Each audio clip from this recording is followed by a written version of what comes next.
Hey, what's up, everybody? Welcome back to the Dean Rogers Show. Today, I've got the king closer himself, RJ Bates III. What's up, dude? What's going on, man? Honored to be here. Appreciate you having me. Of course, man. I'm stoked. Well, dude, I've been seeing you all over the place. You've been growing. You've had a big track record, man. So, just going through your story and a little bit about it, we're going to dive into it here for the listeners. Um, but you got started to similar to a lot of people, having your own backstory and then joining a program wasn't quite working out for you. Flash forward to today, you've done over 2,000 deals, which is pretty crazy. Some of your claims to fame is you've done deals in all 50 states, right? 49. We 49, still, we okay. still haven't gotten Utah. I was about to say, is it Alaska or something? But no, it's Yeah, Utah. That's Utah. hilarious. So Utah, and really become recognized with the Closers Olympics. You got all the belts behind you for those that are listening. He's got all his championship belts, WWE style in the background. So man, uh, I'm excited for today. We're gonna drop some massive value. So guys, you got to listen till the very end because there's going to be so much jam-packed value. You're going to walk away knowing exactly what you should be doing if you want to close more deals and what type of marketing you should be doing. And Rob, you always like to make the joke, RJ, that you're gonna like tackle me as a linebacker or something. So we'll have to mix in some sports jokes here and there. Okay. But you're like me. You're a virtual wholesaler, closing deals, and we got a lot of stuff here. So, guys, if you want to follow RJ, you guys can go to RJ Bates the Third on Instagram. Find him all over YouTube. He's got lots of great content there. So, all right, man, let's dive in. Let's get the party started. Let's do it.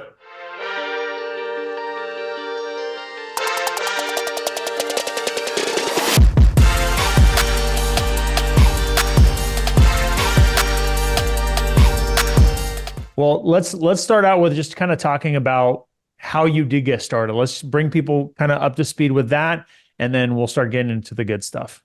Yeah, so back in 2014, me and my partner Cassie, we were general contractors. So we were doing a lot of remodeling. We got hired by a lot of flippers. And I kept asking, our clients, like, how'd you get this deal? And I kept hearing about wholesaling. Started doing some research, and I realized, like, hey, being a general contractor and a wholesaler are pretty similar. You're kind of the middleman. And my mom actually saw a Facebook ad for Flipping Boston was coming to Fort Worth, Texas. And Flipping Boston was a show on A&E, funny enough, the same network that we ended up on TV with. And we went to the hotel seminar. They didn't teach us anything. They just basically said, hey, you could do real estate without using any of your own money. If you want to learn how to do that, it's $1,200 to go to the back of the room. So we went to the back of the room. We swiped our card for $1,200, and we came back 2 weeks later. And then a guy got up there. I'll never forget. He's from Phoenix, Arizona. He was kind of mid-50s, super spray tan, wearing leather pants, bragging about his house on Camelback Mountain, and, just basically braggadocious. Like, I'm living the life of my dreams because of wholesaling real estate, and still never really explained what wholesaling was, except like, hey, you're getting a property under contract and then you're just selling the paper. And he told enough to where I was like, dude, I can do that. Like, I want to do this. So then they hit us with go to the back of the room again. So we go to the back of the room, and this time they hit us with is $65,000 That's to huge. learn. Yeah, huge. And I'm like, I'm out. And I couldn't do it. We didn't have that kind of money. I mean, we were broke. We were struggling, 2-year entrepreneurs. And my mom said I could put it on my American Express. Mm. And I basically begged her to do it. And so to this day, I'm still eternally grateful for my mom for swiping that card for $65,000. We basically learned how to get deals off the MLS and wholesale dispo them on Craigslist. That's what we got taught. I learned enough terms, ARV, MAO, things like that to be dangerous. And we did a couple of deals in 2014. And then January 1st, 2015, I told Cassie, we're going all in on this. This is what I'm supposed to do. And that first year, we did about $750,000 in assignments Wow. straight off of the MLS. Zero direct to seller marketing. They never even mentioned direct to seller marketing. I didn't even know that was a thing. And just bootstrapping it on our laptops at a Barnes and Noble in Hurst, Texas. And, it changed our lives. Eventually, we learned that we were doing things kind of the wrong way. Not saying anything bad about direct to agent or deals off the MLS, but direct to seller is where it's at. And it took us a couple of years before we started doing that. And we continued to increase our revenue. We continued to increase our profitability as a company. We made some connections to private lenders. So about 2018, 2019, we started doing flips. We did rentals. At one point in time, we had 100 plus rentals. We don't own any of those anymore. We liquidated all of them. Big change for our business was 2020.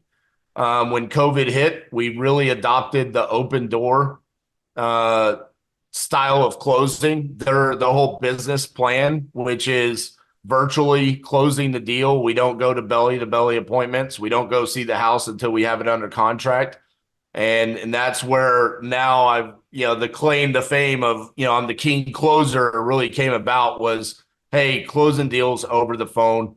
2020 Closers Olympics. I got 2 verbal agreements during a 30-minute time span on Closer Olympics. Everyone freaked out. They had never seen me on a phone call before that moment because I wasn't putting out that kind of YouTube content. I was just doing Yeah. podcasts.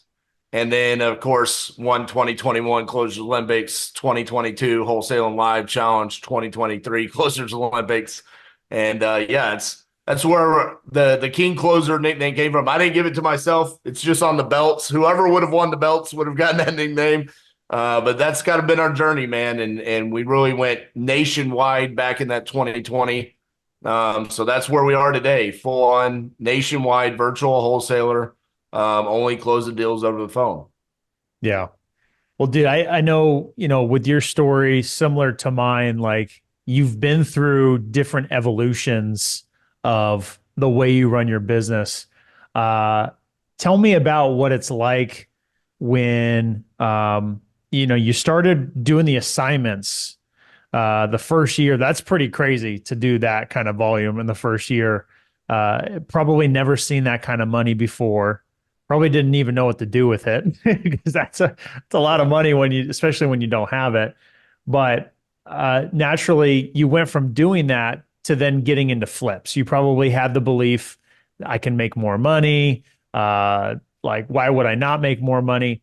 I did the same thing. And for me, years of going through that grinder, realized, no, I actually like wholesaling better. So you went through something similar, I believe, too. Yeah. I mean, I interviewed you on my podcast. I listened, and my heart was breaking the entire time you were telling me your story because I'm like, oh man, I lived this. I lived all those moments. The gaining access to private capital, the thinking that because you're a good wholesaler, that means you're going to be a great flipper or a great landlord, and they're 3 different businesses. We had no, SOPs for those. We weren't prepared. And dude, the worst part for us is we did a lot of these virtual, also similar to your story, right? Yeah. If I can flip a house in Fort Worth, Texas, I mean, surely I can flip a house in Phoenix, Arizona, right? Yep. So we went out, we did the same thing, but we did it all across the country. The plan is that we had people that we knew and we trusted in all these different locations: Phoenix, Hawaii. You mentioned Alaska. Anchorage, Alaska was one. So at one point in time, we owned close to 20 properties in Anchorage, Alaska. Same thing in Hawaii. And basically, I was just a poor leader. I wasn't leading from the front. My quote unquote job was to acquire the properties and raise the money. Whatever happened after that, that was on everyone else. That was Cassie. That was the partners in the locations. And so as these flips started to fail, contractors started screwing us over, just different things like that. It was everyone else's fault. It wasn't my fault. And really the game changing moment for me was in 2019, listening to the book Extreme Ownership. and the chapter, there's no bad teams, just bad leaders, really, it broke my heart, honestly, because I always considered myself a good leader.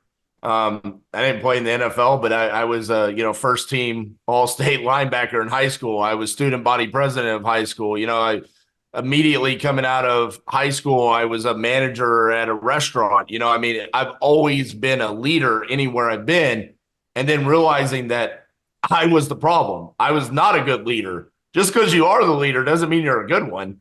Mm. And that was heartbreaking to me. I mean, I was running in the morning, listening to that chapter and sobbing down the street as I was listening to it, because it was just, I realized how much I'd let myself down, my family, my team, Cassie, my partner, and dude, honestly, it's by the grace of God and also our private money lenders that took losses on properties and allowed us to pay them back over the course of time that we're still even here.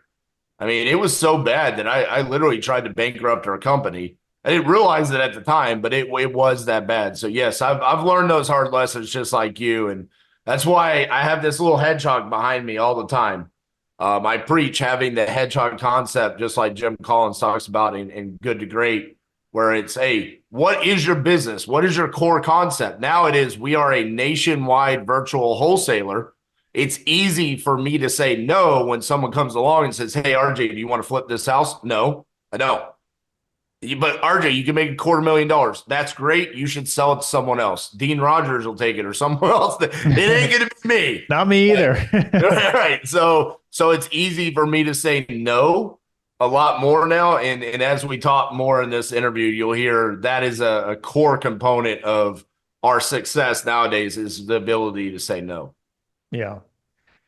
Yeah, those are the lessons that people talk about that end up costing you money, and those are paid lessons, right? Those are education, usually really expensive educational lessons, sometimes more than what college would cost. And I know that was the case for me. I mean, hundreds of thousands of dollars lost from making the wrong decisions, bad mistakes. And ultimately, I came to the same realization that I had to own the decisions I made that put me in that position. No one made me do those deals, right? I was the one that had to own up to that. And that is kind of an evolution that you go through as an entrepreneur, as a grown adult, having to like understand that you're the ultimate person that writes your own history, and not having that victim mentality, right? And so I'm sure same for you. It was huge to go through that, to understand what your core competency was, what it was that you wanted to stay focused on and become best at. Because when you're going through that journey, you find yourself wanting to look for that next thing to be best at, when you might already be best at something, right? Or getting to that point. And why try to go start all over and be great at something else? So I think that's such a valuable lesson. I think people need to hear that you don't need to go chase the next shiny thing that's going to give you the leaps and bounds. You just keep staying good at what you're already, leading you down your path of success. So One of the things that helped us during that moment is going back and me being honest with myself and saying, why did I make some of these decisions? And part of it was I listened to the noise on social media, right? Social media tells you like, hey, you get started in wholesaling. right. Wholesaling is not the destination. It's where you get started. You have to own real estate to create wealth. You have to flip some houses. You have to own rentals. That's passive income. No. I love the fact that the narrative has changed nowadays, where It's we changing. no longer say rentals is passive income. It's like, no, it's very active income. Like you're very active in it. So That's changed pretty quick just over the last year. Like yeah, I keep exactly. hearing more and more people say it's not passive. Yeah.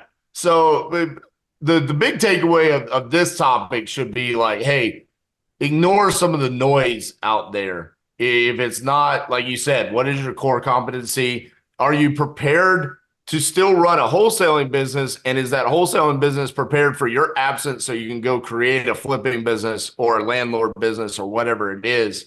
And we weren't ready for it. Yeah. So what were some of the things that you had to do to kind of overcome that period of time and get back to being in a good place? What were some of the things you had to do during that? Yeah, so the first step that I took to really get us back on the right track is we made the decision that we were going to go back to virtual wholesaling. That's where we were making all of our money anyways, right? The money that was essentially sustaining the bills and the mortgages on these dead properties was coming from wholesaling or borrowing it from lenders, basically going more and more in debt. Was the first 50 deals in 50 states in 50 days challenge. I read the book Relentless from Tim Grover, who basically was the trainer for Michael Jordan, Kobe Hmm. Bryant, and Dwayne Wade. And he talks about being a cleaner.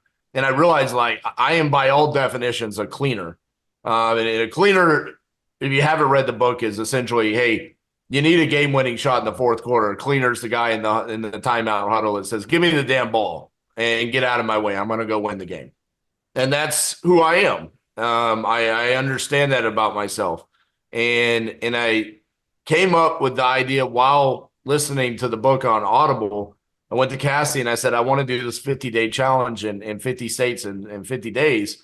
And she goes, we've never done deals in North and South Dakota, Montana, Wyoming. What are you talking about? Why would we do this? And for me, it was about the goal, the objective, and making the world my accountability partner. It's like I said, I'm going to do it live on YouTube. I'm not going to fail. I promise you, I'm not. I will find a way, and this will be my way of creating our SOPs moving forward, the new standard of us doing business at Titanium Investments. And so, without really having a plan, I made the announcement, went live on YouTube with nothing but batch leads, baby, and just started pulling data, putting it in the text, sending out SMS. I think the first day I sent out like 900 text messages and was like, man, that was a lot. By the day 50, I was sending out like 25,000 texts a day, Wow. manning all of them. Ended up getting 86 contracts in 49 different states. That's where Utah let me down. I Thank you, hammered so. Utah that final day. I hammered it, man, and they still wouldn't sell me the house. But that from that moment, that enabled us to say, okay, this is what we're doing moving forward.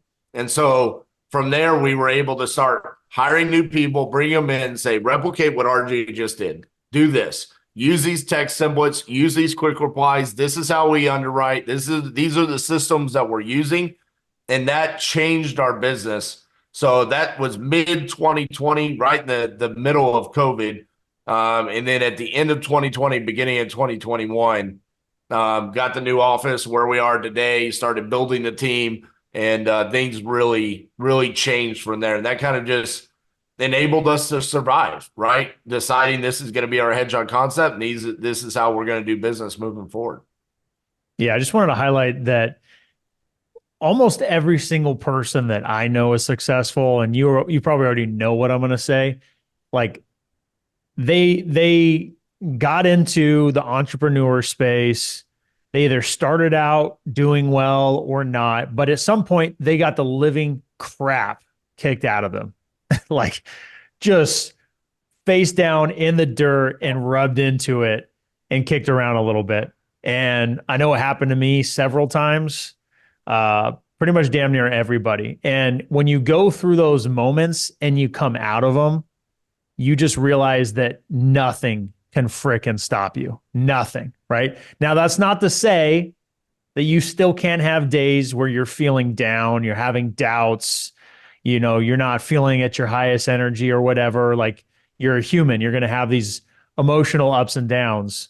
But going through that proves to yourself that you can overcome it, that you're good enough, you've got the skills to do it. And usually out of that comes some more clear focus, some clarity. And it was the same for me. Sounds like it was the same for you. We wound up about the similar type of paths and business model, and it for me gave me a lot of peace to know this is what I'm good at. This is what I'm going to get even better at, and that's when I feel like someone's able to shine. So it's cool to hear you talk through that. Dude, the way you were describing that reminds me of the meme with the dog in the car that's on fire, the cartoon dog, and it's like everything's fine. That's what we are as like entrepreneurs. As we're going through these terrible moments, like we know things aren't okay, but we're resilient mentally where we're like, it's okay. We're gonna survive this. Yeah. And somehow we majority of us, like you said, that do end up finding success, we do find a way to survive those moments. I had to say, just like you said with yourself, myself, other people that have had similar stories, it is the fact that we did not allow that to cripple us from taking action. Like, dude, our ability to sit here and be like, every move we're making is failing right now, but we just keep going because we know inaction is way worse than any action we're going to take. Yeah. I look back at that and I go, man, thank God I kept doing some of the things that I did in 2019 and 2020 because, man, I'd be working for you. I mean, not saying that's a bad thing, but I mean that honestly, I mean, we would have had to like shut everything down had we not kept taking the action that we did during those times. Yeah. That's huge. I mean, we all preach it. As long as you don't quit, like you're gonna find the success. You're gonna come out to the other side. So, hey, I hope you're enjoying the podcast. If you're listening to this right now and you're just getting started, or you're doing this on your own, you might be struggling or not have clear direction. And I get it. When I first got started, I got some results, but I wasted a lot of time and made some big mistakes that cost me a lot of money. Now, I don't want the same for you, and I know I can help because after a handful of coaches and joining masterminds, we learn how to take our business to multiple seven figures a year. Now, if you're interested in learning how you can join the coaching program and the community, click the link down below in the description to apply. Now, let's go ahead and get back into the podcast. Let's go. So you got to that point, RJ, and where'd you go from there? Where was, you're coming out, you're finding your hedgehog concept, you're getting great at that. How do you take the 50 states and 50 days, and how do you capitalize on that? How do you grow it from there? So we started hiring people and replacing myself from being the acquisitions guy, right? I mean, my favorite one to talk about is Justin Helms. Met him. He was 19 years old at a local RIA. Said, "Why are you here?" And he said, I don't know what wholesaling is, but I want to figure it out. It sounds interesting. And I said, then come to my office. You can work for me. And he's worked for me ever since. It's, now 3 years later. That's cool. He's done deals in 33 different states. He's 21 years old. Holy smokes. I mean, the ability, and then that's doing acquisitions and dispositions. I mean, by telling them, hey, sit down. You're going to send out these texts. You're going to send these replies. This is how you comp, training them, working side by side with them every day. Our team now is so young and I love it. I can see them right here. We've got 3 21-year-olds in a row, followed by a 24-year-old. And those are like the core four. We've got a TC and a bookkeeper and virtual assistants and myself and Cassie. But those guys are acquisitions and dispositions. That's what they do all day, every day. And, I get a lot of credit for, King Closer, winning Closer Olympics, stuff like that. But the guys that are closing deals, that are cashing checks for Titanium Investments are mainly those guys. When I did the second 50-day challenge here in 2023, they're the ones that did all the dispositions. They sold all of those. We got 125 contracts in 50 days. 70% of those made it to closing because of them.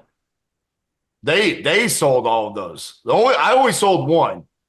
And that was, I sold one to Chris Jefferson because he's, my partner on Part of the Disruption. So when we got done with the podcast, I said, "Hey, you want to buy this property?" And he said, "Yes." Outside of that, they sold all of those. And so it became, we laid the foundation during that first 50-day challenge. And then we replaced Cassie with other people, and we stood next to them every single day, consistently making sure that they were able to perform just like us. And that's why we did another 50-day challenge here in 2023 to change it, to change from, hey, texting is no longer a viable option for us. Now we're getting all these pay-per lead and pay-per-click leads inbound. How are we going to manage this? How can we capitalize on the fact that we have better leads now than we had back in 2020? And that's why we were able to go from 86 to 125, because the leads are better. There's more motivated sellers for us to talk to. We have better tools for dispositions like Investor Lift out there now that we use just as much for acquisitions. And we can say, do we have buyers here? Yes, we do. Cool. Let's go. Let's lock it up. So that was the next step over the next 3 years, man, was just being here consistently every day and replacing ourselves out of the work that we had established for ourselves in 2020. Yeah. So I mean, those challenges are pretty crazy. At what point did you think I'm going to start recording these conversations? Because that's something that I think a lot of people will know you from, is watching some of your closings that you do live. How did you get that idea? So it was from reading Relentless and saying, okay, I'm a cleaner, I want to do this, but I want the world to be my accountability partner, because if even if just one person is watching, I know myself that I won't let myself down. And a good example of this would be, you want to, but there's human nature involved. Sometimes in practice, you don't play as hard as you do in the game, right? And it's like, dude, when you turn on the lights and the camera and you got other people watching you, it's a little bit more important. There's a little bit more accountability. Mm. Instead of saying, "Hey, let's go sit down at the restaurant and eat lunch for an hour, hour and a half," it was, we're live. I can take 8 minutes and go eat a sandwich, but I got to come back and start calling more people. It forced me into such action and accountability and change for our business. That's why I wanted to do it. It's why I did it again this past year. I felt the need. I wanted to do it again because I knew how good it was for our business. And this past year, it was even more incredible because we had the team already. We had the office. We had the tools. It was just about mastering it and really showing people, like, all I'm doing now is talking to sellers all day, every day. And seeing people be able to replicate that as well is amazing. So that's where the idea came from, honestly, was just making sure I held myself accountable to the world. Yeah. Dude, that's pretty cool. That is the truth too. When people are watching, you're going to take it a little bit more serious. You're going to try a little bit harder. You don't want to look like you don't want to look like a goof, right? Like you don't want to look like a loser, like you want to get the results with that pressure on. So, what were some of the things that you learned this time around going through that challenge? As you put on the camera, you're recording what you're doing, you have your team, you guys got the results that you got. What were some of the things that you tweaked? You talked about marketing and improving the quality of marketing. What are some of the other things that you did differently that, just were better? Well, it's where the closer's formula was originated, right? I had a way of talking to sellers already, but becoming so repetitive in nature and systematic with it, and then understanding why I naturally did things. Because one of the things people have always said is like, hey, people can't close deals like RJ.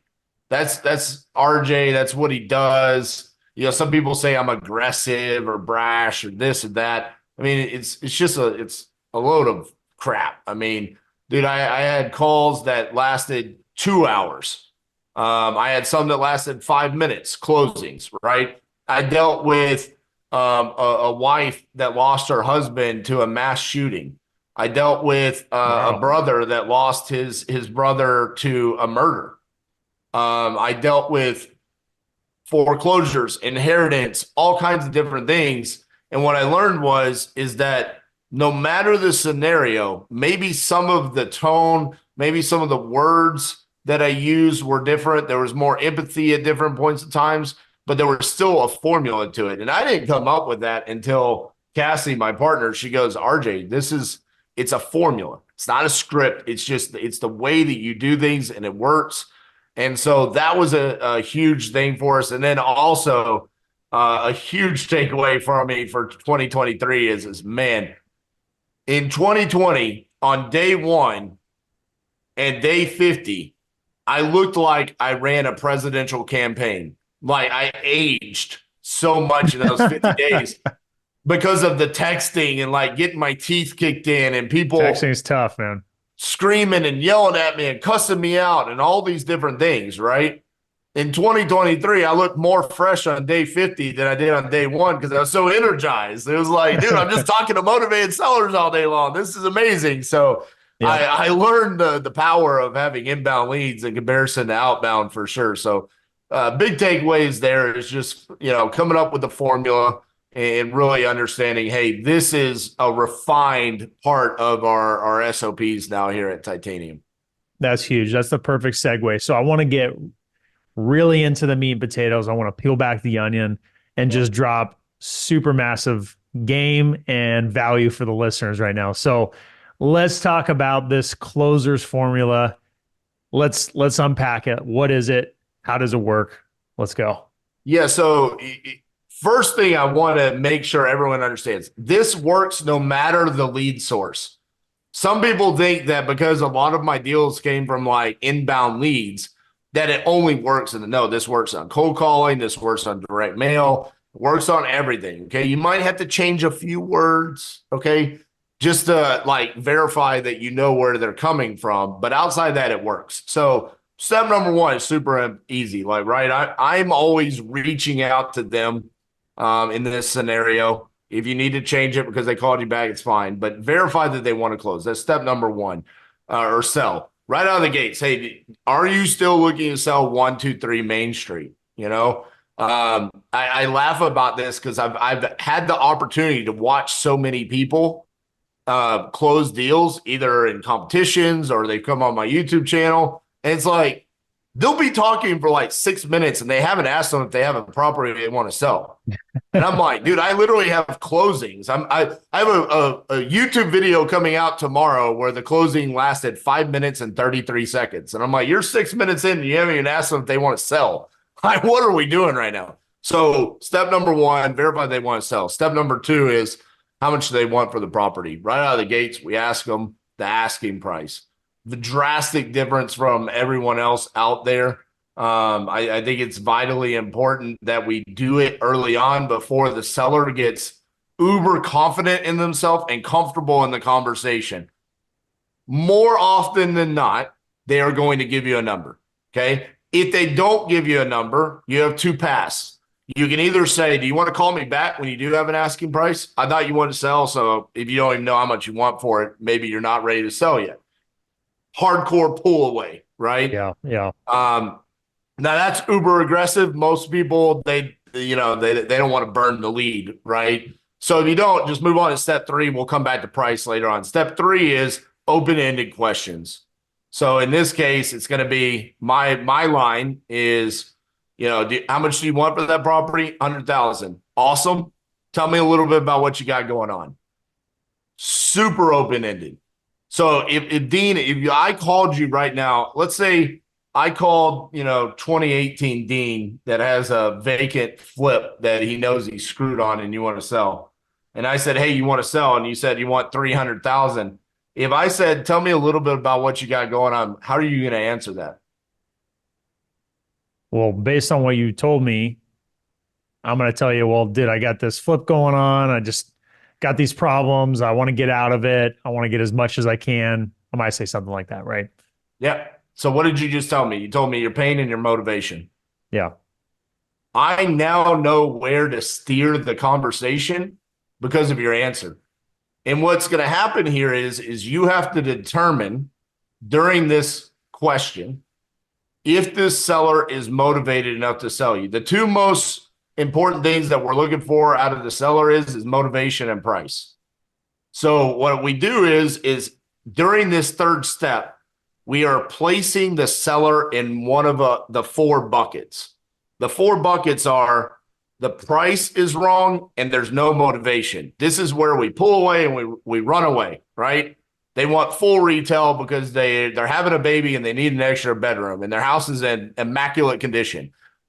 I'm not your buyer. This is what a realtor exists for. I will see you later. If they have motivation, they will chase after you and say, hold on. Okay. If the price is wrong and the motivation exists, which is the most common bucket that a seller falls in. Yep. They want what Zestimate told them, Zillow told them, but they're motivated. This is where we really have to ask great questions and then educate them on why the price is incorrect. And then the ideal scenario, price is right and they're highly motivated. Those are the lay down leads that take 5 minutes and 33 seconds. Everyone can close those. And then the most rare bucket, price is right, but there's no motivation. This is where you have to be like concerned about scam. Are you a tenant trying to sell a property? Are you a brother that doesn't actually own it? Like, what's going on here? So during this, we ask open-ended questions. Tell me what you got going on. Hey, it was a flip. I want to get as much out of it as possible. Okay, what does that mean? As much as possible.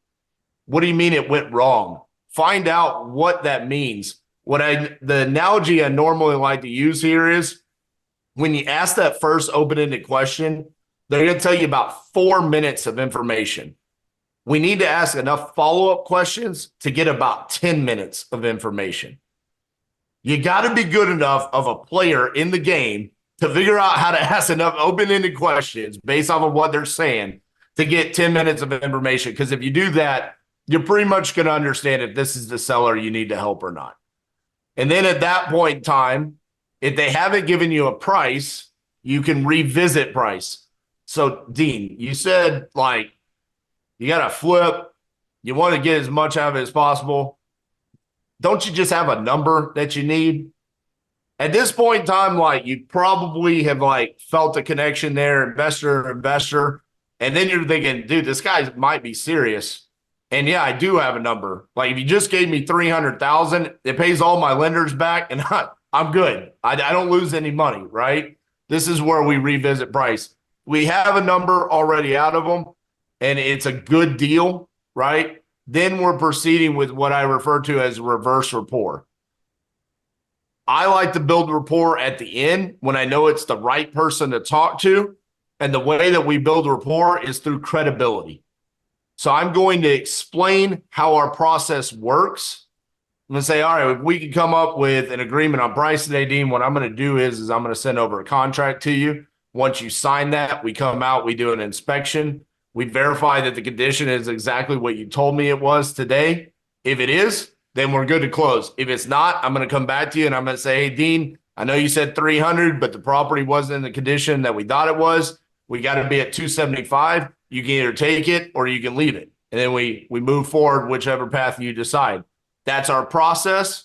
And then my closing line, what I call the kill shot, usually works somewhere around 10 to 20% price drop on whatever their asking price is I say, hey, Dean, if I come in cash and I cover all the closing costs and there's no realtor commissions, what's the best price you can do for me? More often than not, get you somewhere around 10 to 20% lower because of the value that you're bringing. So that would be like the rough outline of the closer's formula. For everyone that knows, we have a whole 2-day course about this. So I just broke it down like 8 minutes. There's a lot more idiosyncrasies to it, but that's the rough overline of it. All right, let's take a quick break from the podcast.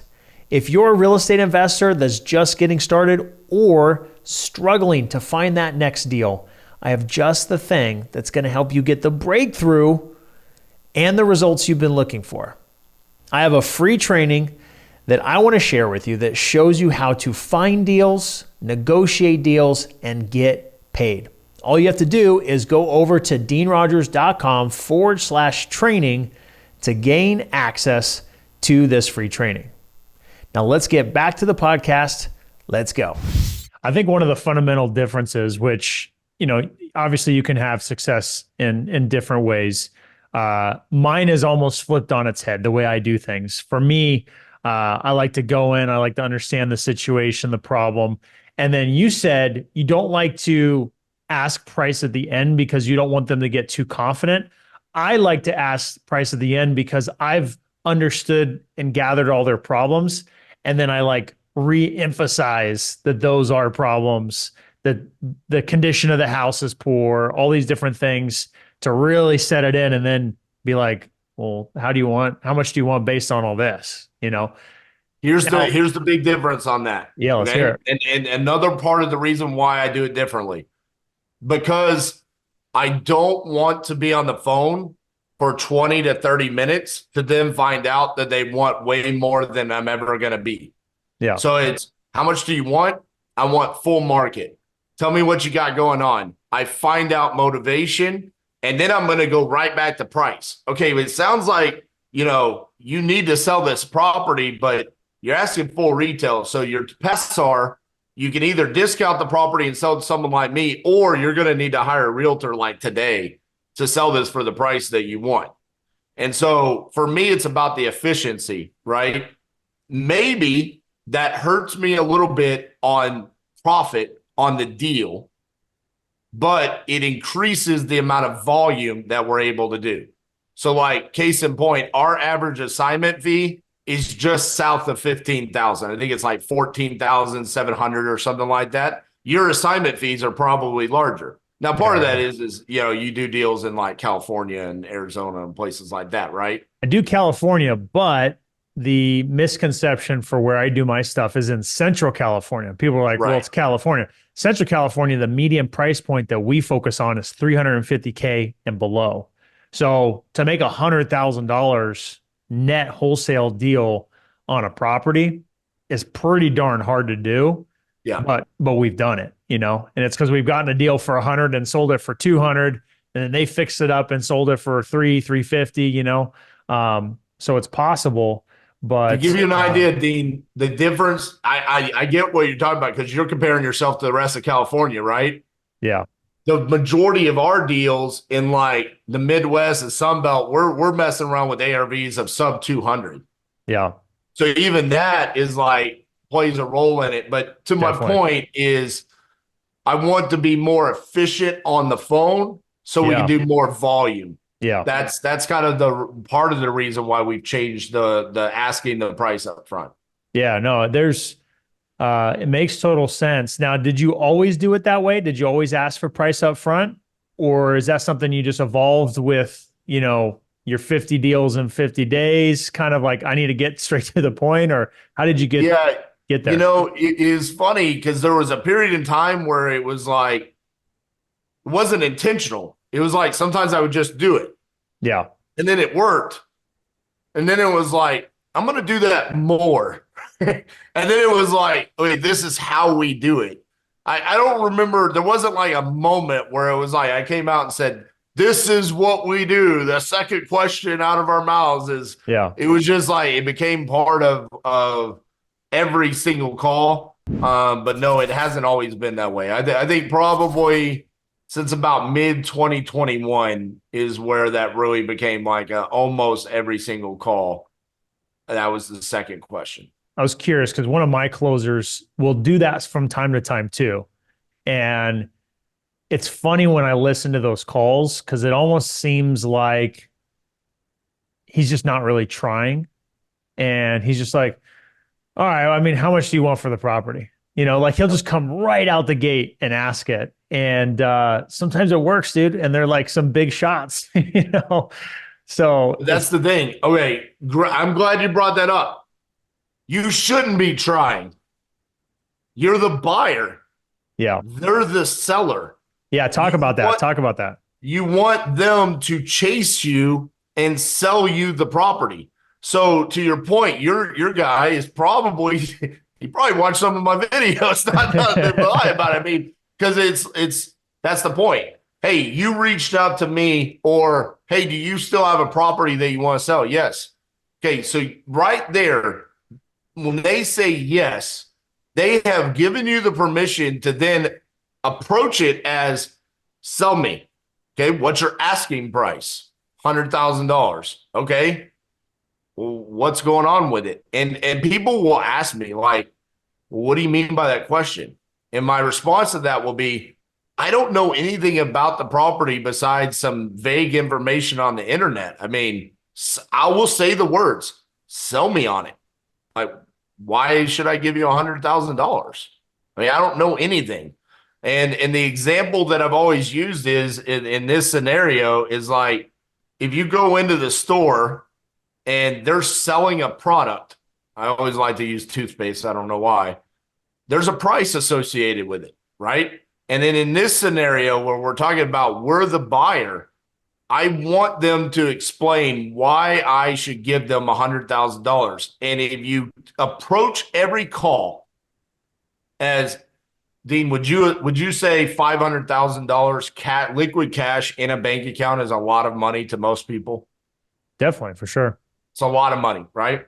Yeah. Assume you have $500,000 liquid cash that you earned in your bank account, and you were on the phone with someone and you were wanting to invest that cash into a piece of real estate. If you approach every single one of your calls with that mindset, how serious are you going to take that conversation? What kind of questions are you going to ask that seller if they're saying, I want $250,000? That's half of your money. You are going to want them to sell you on why you were giving them $250,000 cash for that property. We loosely just go into these calls and say, we're a cash buyer. Yeah, we'll give you $250,000 because it's somebody else's money. It's a hard money lender, a private money lender. Approach it where it's your money. Even if you're a wholesaler and it's an end buyer's money, we should be wanting to perform for them. They're our customer. We want them to buy 100 properties from us, not one. So we better take these questions serious and approach it where it's like, dude, I'm going to be honest with you. I'm going to say a lot more no today than I'm going to say yes. And that is a powerful thing when you're on the phone with a seller and you embrace no. And the whole goal is I'm trying to find a reason to say no to you, Mr. or Mrs. Seller. When you go into each call like that, it's like, I don't like you as a person. I don't want to deal business with you for the next 30 days. I don't like your location. I don't like the price. I don't like the condition. The next thing you know is you end up with really good deals in really good locations with really good sellers that make it to the closing table instead of just trying to get a contract on every single deal. So it's hilarious because every time I talk to someone about my mindset in these calls, it's like, but RJ, you close more deals on average than most people. But you're saying say no? That's right. I'm saying say no. Go into every call embracing no, you'll get more contracts. Yeah, just having that's a whole negotiation strategy right there. If you're the picky buyer, you shift that posture in the conversation, right?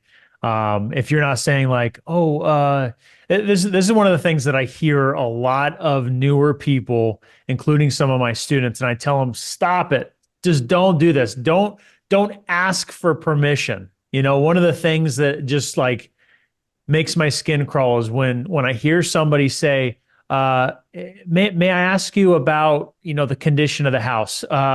Is it okay if I ask you? And I'm like, no. They need to be giving you the information. Now, this isn't an arrogant thing. This isn't being a jerk thing. This is about having posture and command and authority in the conversation so that you can get the good deal that you're looking to get, right? And it should be the opposite. Exactly what you said. They should be saying, hold on real quick. Can I tell you about what we did to the bathroom? Yeah. Sure. Tell me, what did you do to the bathroom?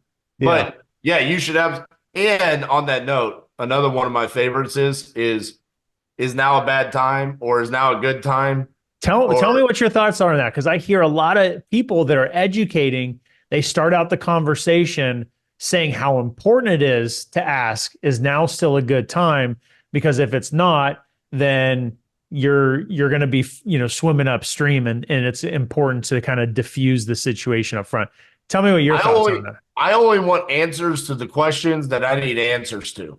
I really don't care if it's a good time or a bad time to them. That has zero impact on my life whatsoever. If they want to tell me it's a bad time, then they can tell me it's a bad time.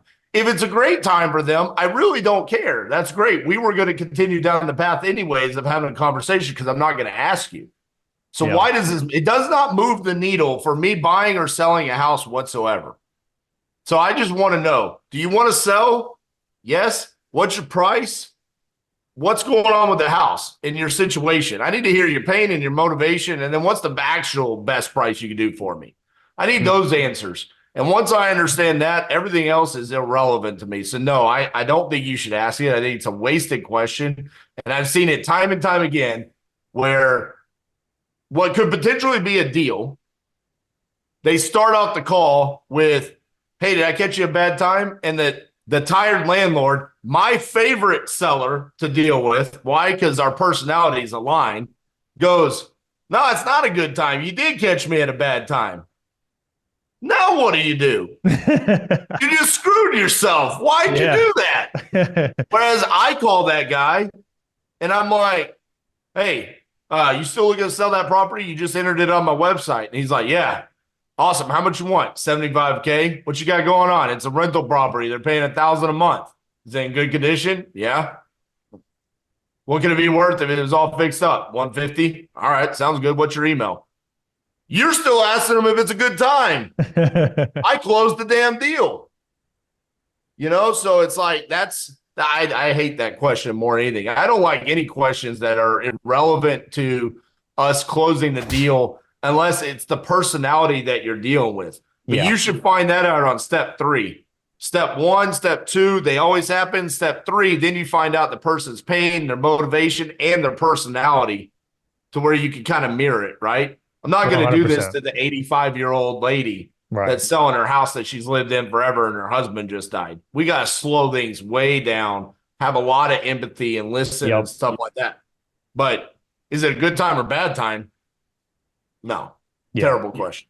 No, it's so important. You do have to understand the person you're talking to, and mirroring is hands down my favorite negotiation strategy.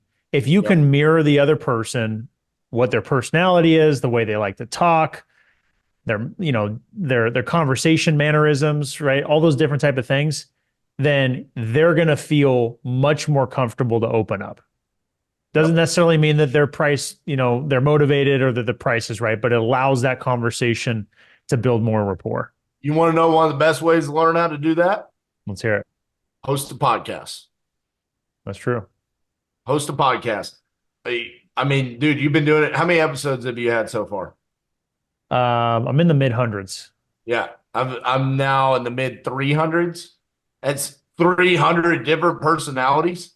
Yeah. I mean, dude, you figure out how to mirror some different people when you're sitting there and it's like, I don't like to edit my podcast on any degree. Yeah, so it's like, I want to keep the free flow going, right?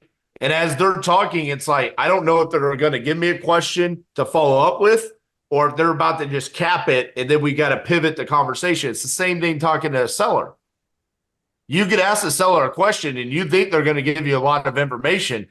They might not. So hosting a podcast is a great way to train yourself on how to become great on the phones as well. So that's true. So one of the things I wanted to pivot to, and we touched on it, was the marketing. So we got the King Closers formula, right? Which is awesome. I love that. I love that you got clarity around how to structure those conversations and helping teach other people to do that. So that's super cool. Now, let's talk about the marketing, because you said that was a big difference from the first 50-day challenge you did to the second, which was the quality of those leads. Now, I am big time on marketing. I cut my teeth on marketing when I first got started. My business has grown only because my marketing has gotten better. And naturally, skills have gotten better on the phone and all that stuff too. But as a business owner and hiring those positions out, my biggest contribution is around the marketing, right? Tell me what it is for you that you guys are doing. What's working best? What do you like about it? What should you not do? Why don't we dive into that? Yeah. So first thing is we have a ton of data since even prior to 2020, but 2020 through 2023, we were just building up data because we were doing so much texting. So Mm, instead of ignoring that, we've been cold calling that through virtual assistants, right? That will probably always, cold calling will always be on our marketing list. I refer to it as the ships that we're sailing in, right? Okay, we're going to be cold calling. But the paper what's your lead, advice on that? What's your advice on the cold calling to make it most effective? Because I hear mixed results from cold calling with VAs. How do you make sure you're getting legit results from that? well, I don't ask a whole lot from my VAs, right? We're not putting them through some robust, script. It's pretty similar to the formula where I'd say we're just, do you have a house that you want to sell? How much were you looking for? Tell me a little bit about the condition, and then what's the timeline? So getting those four pillars, Yeah. right? And then Mhm. passing it off to the closer. And then the closer kind of comes in and already has answer one on the closer's formula, answer two of the formula. And so then three is just tell me a little bit about what you got going on. And then you're flowing right in, right? Mhm. So that's kind of how we handle the cold calling is just fast forwarding the process for the closer. Gotcha. Now, I will say our cold callers are never passing up a deal because they want full retail. So we're not asking our cold callers to become compers Right. or understand it's, hey, do you want to sell? Yes, that's a lead. So even if they, joking away, I'll take $5 billion. Okay, it still has to go to the closer, and the closer is the one that's killing that deal. Yeah. Okay, so that's cold calling. The paper lead models for us, these are uh marketing agencies that are running pay-per-click, YouTube ads, Facebook ads, Instagram ads, whatever, to generate leads, and then they're selling you the lead. That's exclusive to you. Sometimes it's not exclusive. Sometimes there's a marketplace involved. There's all kinds of different options. I like the ones that are exclusive to you, where you're just paying a flat fee. Some of them, during the 50-day challenge, I was paying $100 per lead.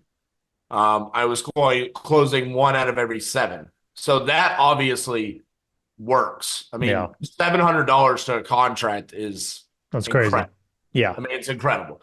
Um, and then moving forward into 2024, we are going to be adding direct mail. Getting back to it, it's something that we had done in 17 and 18. With that data that we have, we can super niche it down to the ones that are highly motivated, that have a lot of reasons to sell, and then just constantly be touching them with regular postcards and letters and different things like that. But those are going to be our ways of generating leads that are, we've moved completely away from SMS. We don't do any texting any longer. Breaks my heart to say because obviously that was a huge part of our business, but that's what we're doing for marketing right now. Okay. So cold calling the data that you have, the pay per lead services, and direct mail is something you guys are bringing back into the fold as well. Yes. So I'm curious. You talked about the inbound leads being something you really enjoyed because they're coming to you. That posture is already really enforced in the conversation of, hey, you tell me, you came to me type of thing, right? Right. So how do you make sure now? Remind me, are you guys doing this in one market or many markets? 50 states Still doing it all over, nationwide wholesaling. all over. Okay. So that's got to help with the volume aspect, right? To be able to do these pay per lead services in volume. Tell me what it is for you that allows that nationwide to work as opposed to being local. Why is that more effective for you? So one, investor lift on the disposition side is super powerful. So as the lead comes in, when I'm on the phone with a seller, the first thing I'm verifying is do I have buyers in this location? So I'm literally taking the address, I'm plopping it into investor lift, I'm seeing how many buyers I have there. And then if it passes that test, right? Because remember, I'm always embracing no in the call. So if it passes that test, then I'm going on to comping it and determining what the after repair value is. Now, why did this come about? Because personality wise, I was never going to be happy with the type of volume that we could do in one market. Like it just was not, I would always be curious of, okay, so if this is what we're able to do in Dallas Fort Worth, what could we do in Austin, San Antonio, Houston? It started that way. I mean, those are the markets that we moved to first.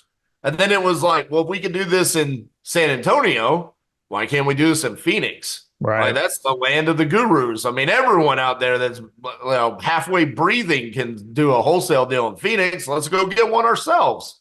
And so that's what led us to going to all the different markets. Part of it is just it's our personality as owners, and then also just the opportunity that comes along. I mean, dude, there are so many sellers that I talk to that they've never spoken to another investor. Mm, Whereas, like some of the, I mean, probably some of the markets you're in, that's not the case.